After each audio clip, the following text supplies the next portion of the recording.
Se trata de un raro manuscrito de la Biblia ortodoxa etíope, escrito a mano en el idioma sagrado de Etiopía, el Lurgical. Consta de 52 hojas y 102 páginas, cuidadosamente conservadas y escritas por los escribas que dedicaron sus vidas a esta obra. Durante casi 2000 años, un manuscrito permaneció dormido en las montañas de Etiopía, oculto al mundo, preservado en silencio.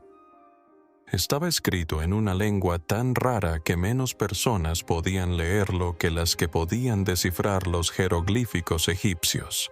Los jeroglíficos egipcios fueron los sistemas de escritura formales utilizados en el antiguo Egipto 5000 años después. Nunca estuvo destinado al público hasta ahora. En 2025, los eruditos finalmente lo tradujeron. Y lo que encontraron podría reescribir todo lo que creíamos saber sobre Jesús. 40 días de enseñanzas después de la resurrección. Secretos sobre la vida, la muerte y el alma humana que nunca se registraron en la Biblia. Ya saben, la Biblia, un solo volumen sin igual. Pero, ¿por qué se ocultó este conocimiento durante tanto tiempo? ¿Y qué revela sobre el cristianismo que nos enseñaron a creer? Esto no es solo historia. Es una historia de poder, preservación y un conocimiento que el mundo jamás debió ver. Y hoy, pero vamos a adentrarnos en la voz perdida de la resurrección. Permítanme ser precisos sobre de qué estamos hablando, porque la precisión es importante cuando el tema es tan significativo. El texto se llama Mashafa Kidan, que se traduce como el libro del pacto.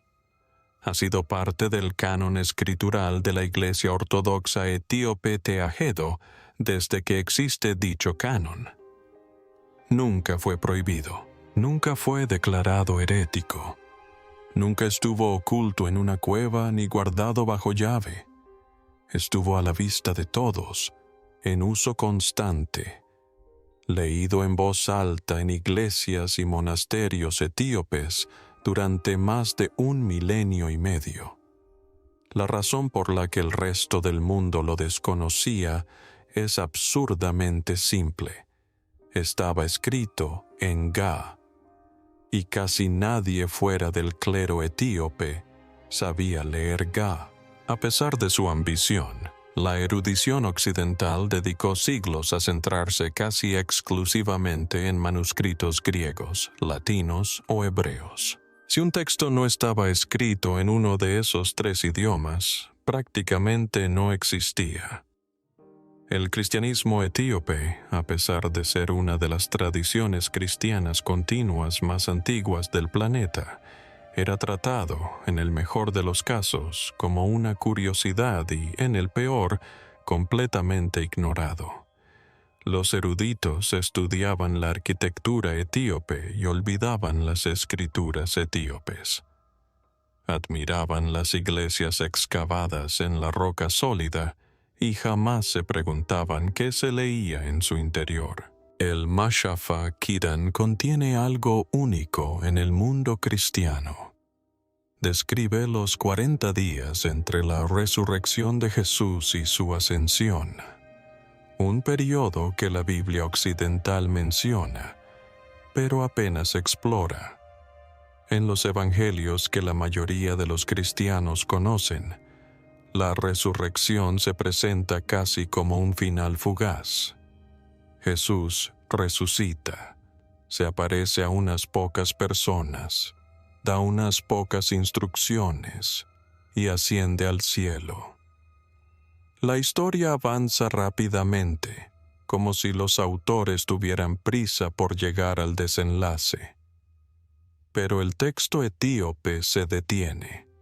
Se detiene en esos 40 días como una cámara que se detiene en una escena crucial que otros cineastas eliminarían. Y lo que captura en ese plano prolongado Es un Jesús que hace algo que la tradición occidental pasa casi por alto.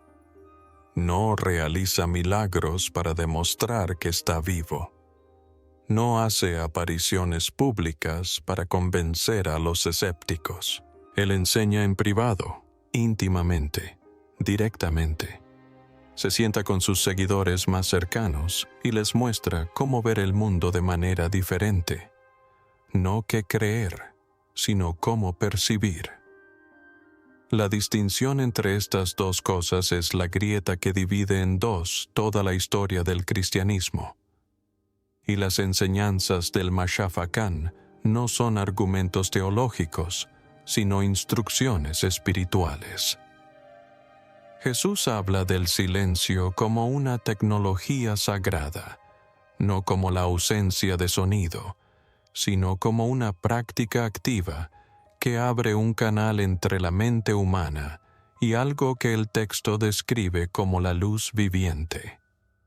Describe la oración no como una lista de peticiones dirigidas al cielo, sino como una alineación geométrica del alma, un reposicionamiento de la conciencia que permite a la persona recibir lo que ya se le está dando.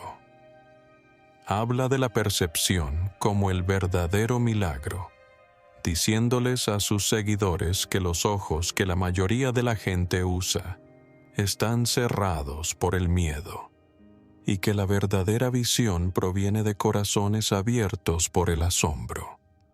Un pasaje dice: «Pedís pruebas, pero yo os doy percepción. Buscáis señales, pero yo os doy quietud». Esa sola frase basta para replantear 15 siglos de debate teológico, pues sugiere que todo el aparato de la fe basada en la evidencia, las reliquias, los argumentos, la búsqueda desesperada de pruebas históricas de la resurrección, nunca fue lo importante. Lo importante era la transformación. Lo importante era aprender a ver el imperio intocable. Para entender por qué este texto sobrevivió en Etiopía y en ningún otro lugar, este es un raro manuscrito de la Biblia ortodoxa etíope, escrito a mano en la lengua sagrada de Etiopía. Es necesario afrontar un hecho que la educación occidental ha ocultado silenciosamente durante siglos. Etiopía no recibió el cristianismo de Roma ni lo heredó de Constantinopla. Etiopía era cristiana antes de que cualquiera de esos imperios adoptara oficialmente la fe. A principios del siglo IV, bajo el reinado del rey Ahana del reino de Aksum, Etiopía declaró el cristianismo como religión oficial del Estado. Sí, esto ocurrió al menos 50 años antes de que el emperador romano Teodosio hiciera la misma declaración en el año 380 de Trecete, medio siglo antes.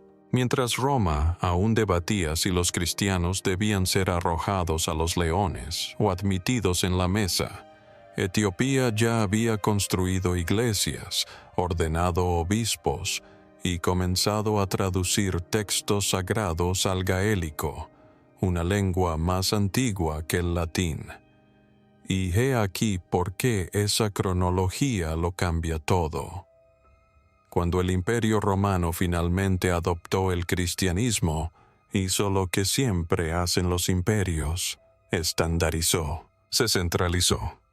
Se convocaron concilios donde hombres en posiciones de poder político se reunían en salas y votaban sobre qué libros eran de inspiración divina y cuáles eran peligrosos. El concilio de Nica en el año 325 de BC no fue una reunión puramente espiritual.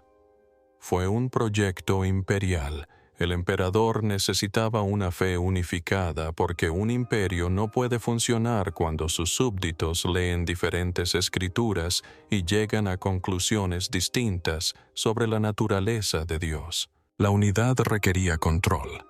El control requería un cañón. Y un cañón significa que alguien decide qué se queda y qué se arroja al fuego. Etiopía estaba fuera del alcance de esa maquinaria.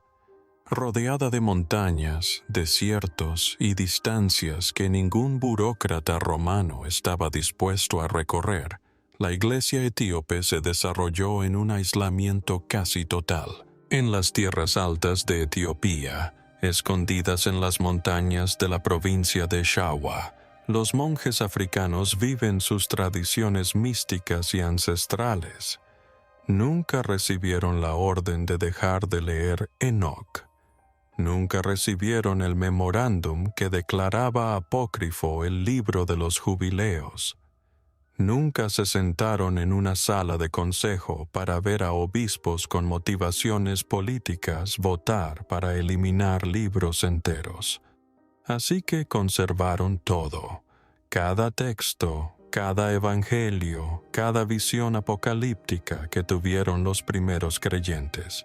Circularon entre ellos, mientras Roma adaptaba el cristianismo a las exigencias de un imperio. Los monjes etíopes copiaban cada palabra a mano a la luz de las velas, transportando manuscritos a cuestas por las laderas de los acantilados y construyendo un canon bíblico de 80 y unos libros que preservaron voces que el resto del mundo no volvería a escuchar durante más de 1000 años. Abaima, el corazón oculto del cristianismo.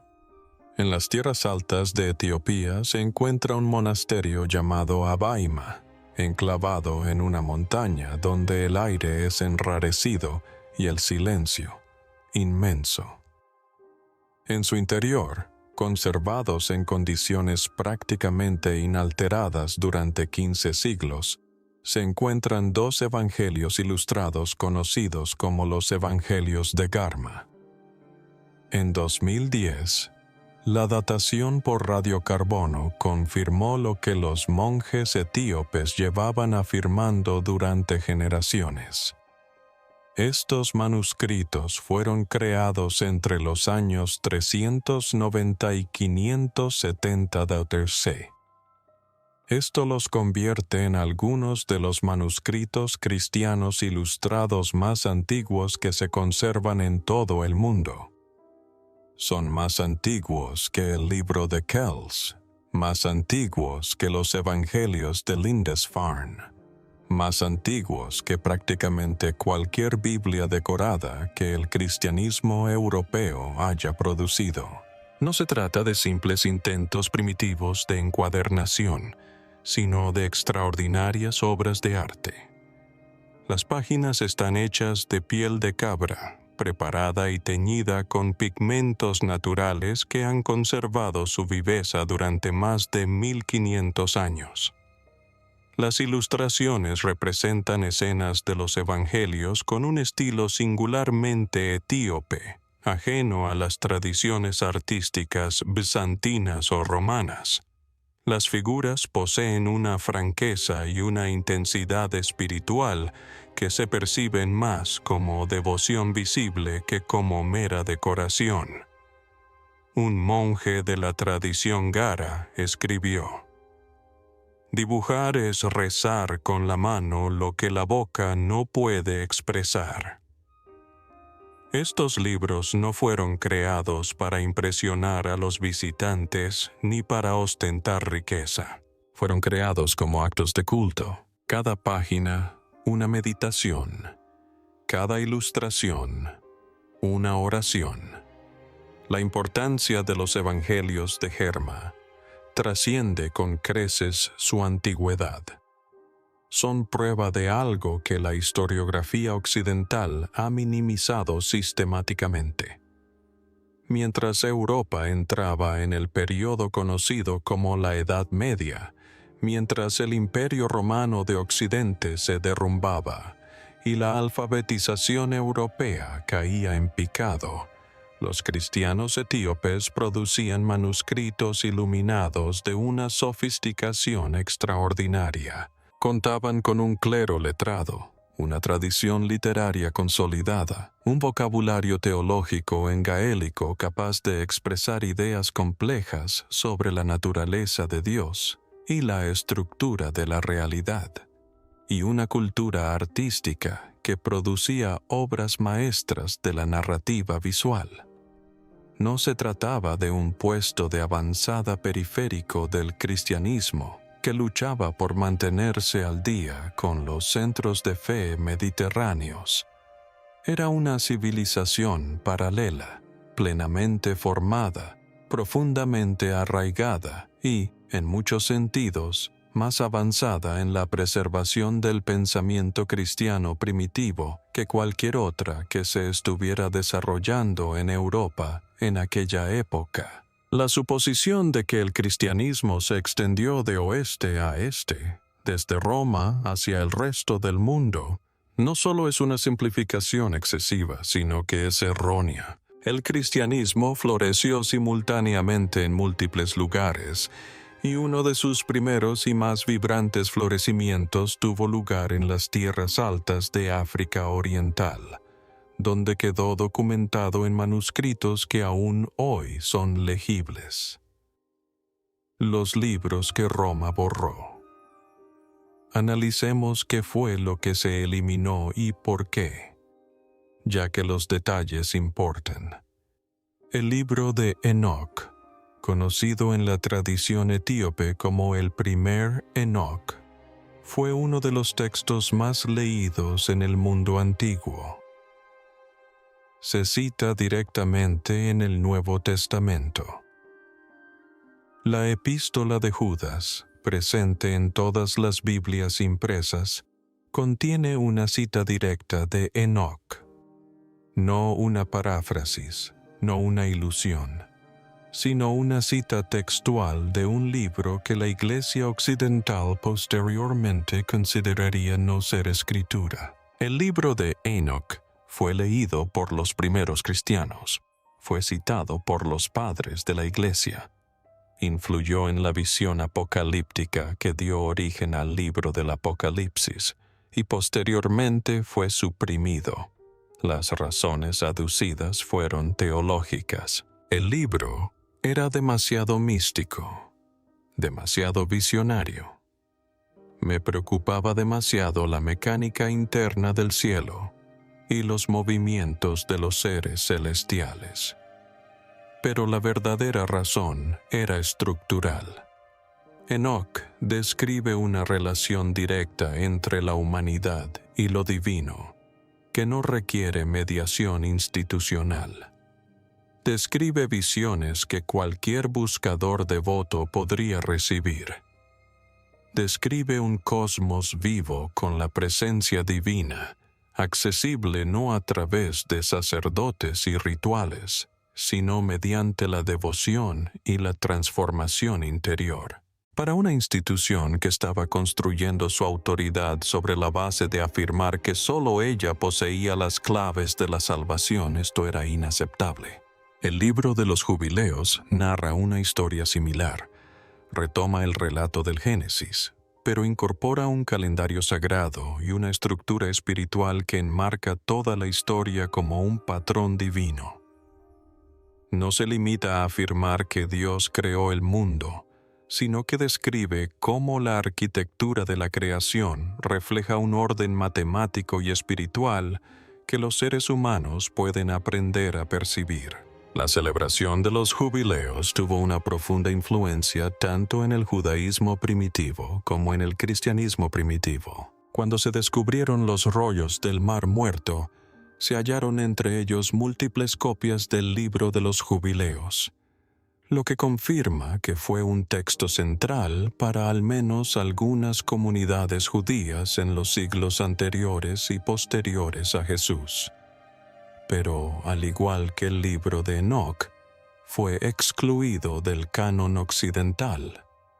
Demasiado complejo, demasiado místico, demasiado poderoso para los creyentes individuales que podrían llegar a pensar que podían comprender la estructura de lo divino sin necesidad de un intermediario que se la explicara.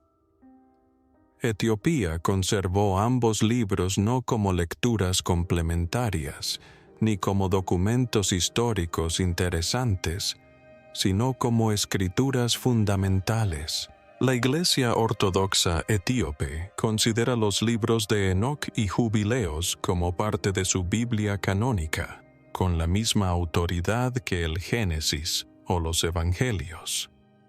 Están integrados en el calendario litúrgico al que se hace referencia en los sermones estudiados por los monjes, y se consideran tan esenciales para comprender la fe cristiana como cualquier texto del Nuevo Testamento.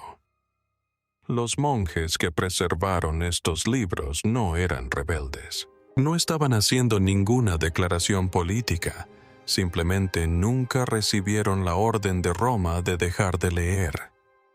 Y como nunca dejaron de hacerlo, mantuvieron una versión del cristianismo que incluye voces que el resto del mundo no ha escuchado en más de 1000 años.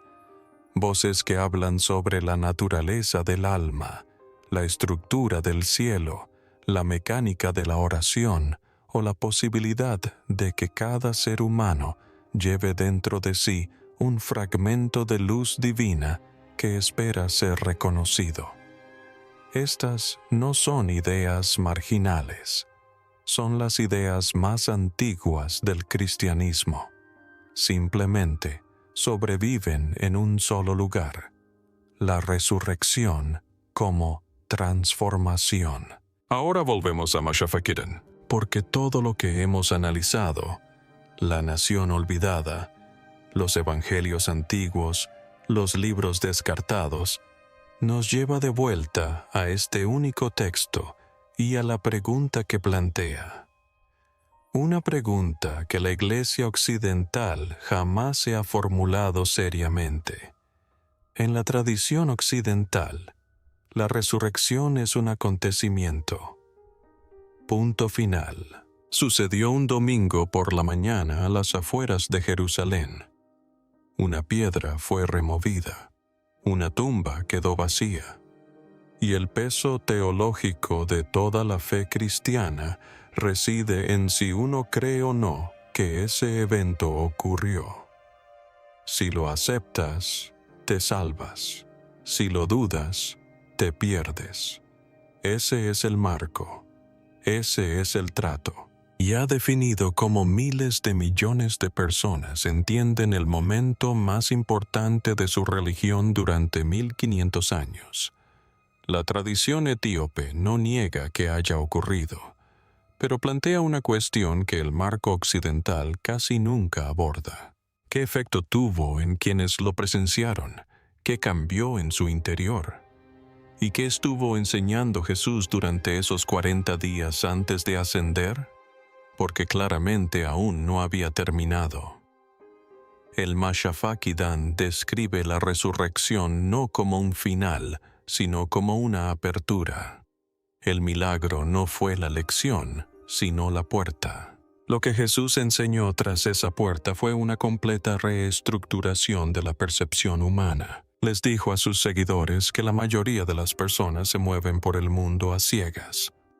No físicamente, sino cegadas por la costumbre, el miedo y la pesada capa de suposiciones sobre lo que es real. La resurrección fue una demolición de esas suposiciones. Si la muerte misma puede revertirse, entonces cualquier otro límite que hayas aceptado también es negociable. El texto describe prácticas específicas. El silencio como una disciplina que abre un canal interior.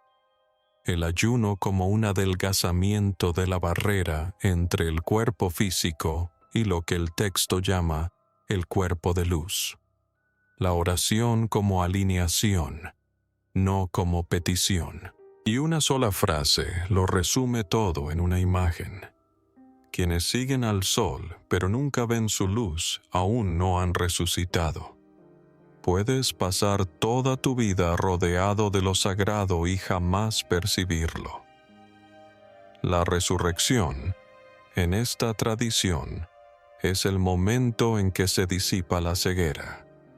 No creer que la luz existe, sino verla realmente. No es una transacción, una transformación. No es algo que ocurrió una vez en una tumba, sino algo que espera ocurrir dentro de cada ser humano. El Evangelio en su estado puro. Lo que realmente vemos es una bifurcación en el camino que se produjo hace casi 2000 años. El cristianismo surgió de una sola semilla plantada en la misma tierra, portadora del mismo código genético. Sin embargo, se desarrolló en dos direcciones muy distintas, moldeadas por dos entornos muy diferentes. En Roma, el cristianismo creció bajo el peso del imperio. Fue adoptado por un sistema político que necesitaba unidad, jerarquía y control. Las preguntas que Roma planteaba a la fe eran de índole administrativa. ¿Cómo unificar la creencia bajo una autoridad central? ¿Cómo garantizamos que todas las iglesias de todas las provincias enseñen la misma doctrina? ¿Cómo evitamos la fragmentación? Son preguntas legítimas para un imperio, pero no son preguntas espirituales. Y las respuestas que dieron fueron respuestas administrativas, credos, concilios, canon, ortodoxia impuesta desde arriba, un conjunto estandarizado de libros aprobados y una forma aprobada de leerlos. En Etiopía, el cristianismo creció aislado en monasterios de montaña a los que solo se podía acceder escalando acantilados con cuerdas. Las preguntas que se planteaban en Etiopía eran completamente diferentes. ¿Cómo podemos encontrarnos directamente con lo sagrado? ¿Cómo podemos cultivar una vida interior sensible a la presencia de Dios?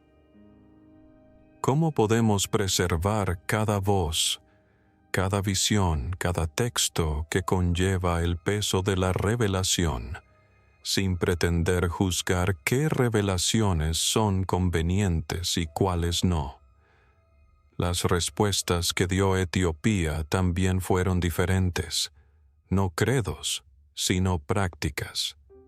No autoridad centralizada, sino devoción distribuida. No un canon selecto, sino una biblioteca completa. Ayuno, silencio, oraciones al amanecer. Cánticos que resuenan por los valles de las montañas al alba. Liturgias que duran horas y se realizan no para una audiencia, sino solo para Dios. Un sacerdote etíope dijo una vez algo que resume toda la diferencia en una sola frase. La iglesia no está hecha de piedra, está hecha de aliento, fuego y agua, como la creación misma. Esto no es una metáfora.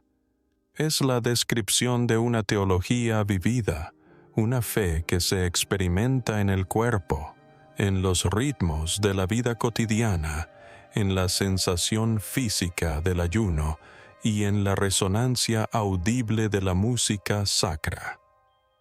El cristianismo occidental se organizó. El cristianismo etíope se encarnó. Ninguno de los dos caminos es erróneo, pero solo uno preservó el archivo completo. Y ahora que el archivo se está traduciendo y estudiando, el mundo descubre que la versión de la historia que se le dio no es la historia completa, es la versión editada, la versión que sobrevivió al proceso editorial del imperio. La versión original, sin editar ni filtrar, permaneció en las montañas todo el tiempo, custodiada por monjes que nunca dejaron de copiar, nunca dejaron de leer y nunca dejaron de creer que algún día el resto del mundo estaría listo para escuchar lo que habían guardado. La Biblia secreta de Etiopía. Hay una razón por la que esto resuena tan profundamente en este momento histórico. En todo el mundo occidental, la gente está abandonando la religión organizada en cifras récord. La asistencia a la iglesia está disminuyendo. La confianza institucional se está desmoronando. Pero lo fascinante es que la mayoría de estas personas no se están convirtiendo en ateas. No están rechazando lo sagrado, están rechazando el marco. Se están alejando de fórmulas, de doctrinas que se les dice que acepten sin cuestionar, de instituciones que exigen fe pero no ofrecen experiencia. Buscan algo que no pueden nombrar, pero cuya ausencia sienten. Buscan profundidad. Quieren encuentro. Quieren transformación, no solo información. Y aquí, conservado en manuscritos de 1500 años de antigüedad, se encuentra precisamente lo que buscan. La tradición etíope ofrece prácticas, no solo preceptos. Ofrece silencio, ayuno, respiración sagrada, conexión con los ritmos naturales. Ofrece una visión de la fe que no se centra en lo que uno decide creer el domingo por la mañana, sino en cómo aprende a ver el resto de la semana. Ofrece un Jesús que no es una figura histórica sobre la que debatir, sino una presencia viva con la que encontrarse. Ofrece la resurrección no como una exigencia que requiera tu ascenso, sino como un llamado que requiere tu transformación. Como observó recientemente un teólogo, el futuro de la fe podría parecerse más al pasado de Etiopía, no rígida, no dogmática, sino rítmica, visionaria y profundamente arraigada. Una fe que no pregunta qué crees, sino cómo ves. Para millones de personas que han abandonado la fe pero no la búsqueda, esa pregunta lo es todo. Y la respuesta ha permanecido en un monasterio de montaña, escrita en un idioma casi incomprensible, esperando a que el resto del mundo la comprendiera. Durante casi 2000 años, una voz se conservó en las montañas de Etiopía. Una voz que el resto del mundo no pudo oír. 40 días de enseñanzas de Jesús tras la resurrección, ocultas a plena vista y en un idioma casi ininteligible. ¿Y si la resurrección nunca estuvo destinada a ser un milagro presenciado, sino un proceso vivido? ¿Y qué significaría que la tradición cristiana más antigua de la tierra hubiera mantenido vivo el mensaje original durante todo este tiempo? Hoy, desvelamos el texto que el mundo nunca leyó y las preguntas que nos exige afrontar.